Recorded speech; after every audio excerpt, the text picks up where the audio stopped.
An Auckland church that's housing the homeless in its offices says it faces a $160,000 bill to upgrade its facilities so it can keep helping homeless people. The Faith Family Baptist Church in Panmure is providing budget accommodation to 15 people for $200 a week, but says it's turning away others each week because it has simply run out of space. Nita Blake-Person reports. We've got 4 rooms, so 2 share the end room, 2 in this room. We have an office here, then we also have our sanctuary. When Jason Ty took me on a tour of the church's facilities this morning, it didn't take long to see everything. We come through here, this is our eating area, and then into our communal kitchen. The small church has a congregation of just 25, but since 2015 it's been using its cramped offices to house people who would otherwise be on the streets, unable to afford Auckland rents. The offices have been transformed into small rooms with temporary partitions providing some privacy. Men sleep in one area and women are across the car park in another building. The church is also renting 2 houses across the road to put up 2 more families, but it says it is having to turn away people as it just can't fit anymore. I think in the last week we had a mother and daughter, and then we had another mother and daughter who needed accommodation, but we couldn't take them on because we were too full. Carla Parisi is the church's pastor. We had to turn away a Middle Eastern family, father, mother and 2 children. So yeah, it's heartbreaking having to say we can't. Carla Parisi says demand for the church's accommodation ramped up last year, and they now offer a 13-week program to help residents, some of whom have been bailed there, get back on their feet.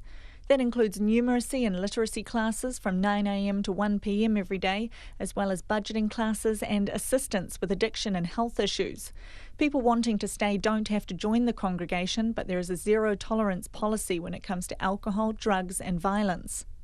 Kim Morehu has been living at the church since her mum moved to the far north at the start of the year. My goal is to get back on my own 2 feet, like Joseph and Jason. They take me in the gym and they're helping me, because I'm starting to walk without my frame, but I can walk so long and then I have to sit down sort of thing.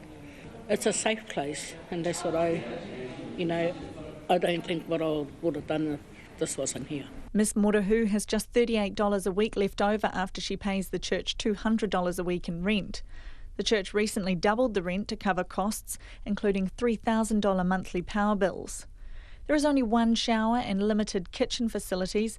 The roof needs replacing, plumbing work needs to be done, and Carla Parisi says they want to reconfigure some of the spaces so that more people can stay. We've got a little mini market that we have here too, so we're looking at doing more barbecues, hangies, and just selling food just to help us as well, to build up our finances. So yeah, we just rely on fundraising, everybody pulling money together. The church gets no funding from the government but is now applying for $160,000 from Te Puni Kōkiri to help with its renovations. Joel Love lived at the church last year with his wife and child and now has his own place, but helps out at the church as a mentor and leader.